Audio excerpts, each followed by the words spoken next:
কিরে, কি খবর? বয়া বয়া মাথা থাবড়াইতেছ কে?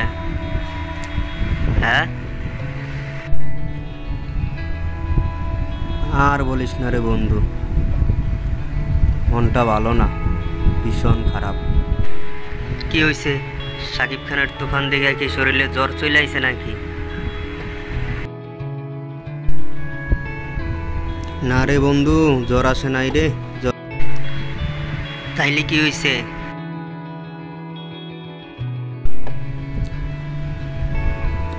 না না, কিছু না, এমনিতেই মনটা ভালো।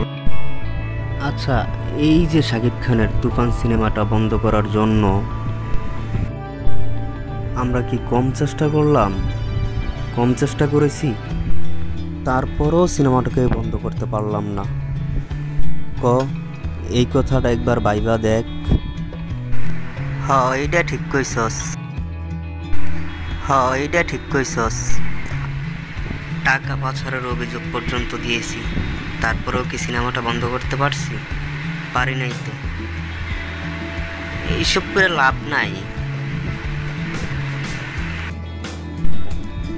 সিনেমা তো বন্ধ করতে পারলামই না।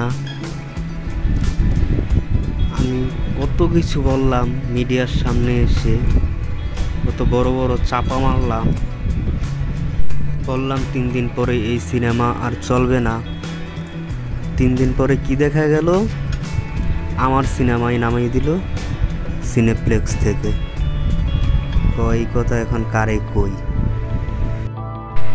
দেখ, যেদিন তুফানের প্রথম টিজারটা রিলিজ হইল, তখন কিন্তু এই সিনেমাটা বন্ধ করার জন্য আমি কত কিছু করছি।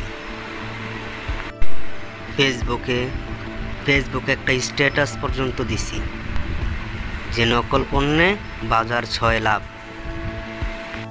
কোনো লাভ হইছে? হয় নাই, হইব না তো, এটা আমি জানি ভালো কইরাই। আমি তো আবার সেটা ফেসবুকে শেয়ারও করেছি।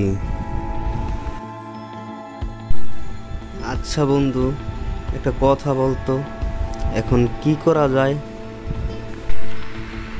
এখন আর কিছু করার নাই, কারণ তুফান অলরেডি ব্লকবাস্টার হিট হয়ে গেছে। এখন আর কিছু করার নাই।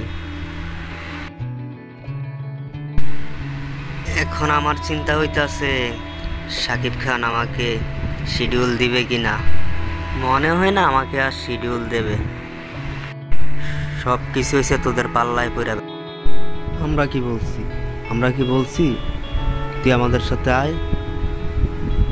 এত কথা বাদ দিয়া এখন ক, সাকিব খানের তুফান, সাকিব খানকে কিভাবে থামানো যায় ওইটা ক। হিরো এখন আমাকে শিডিউল দিবে কিনা এটাও আমি এখন জানি না। তোদের সাথে মনে হয় না আর আমার সম্পর্ক রাখা যাবে। হ্যাঁ বুঝলাম, সবই বুঝলাম।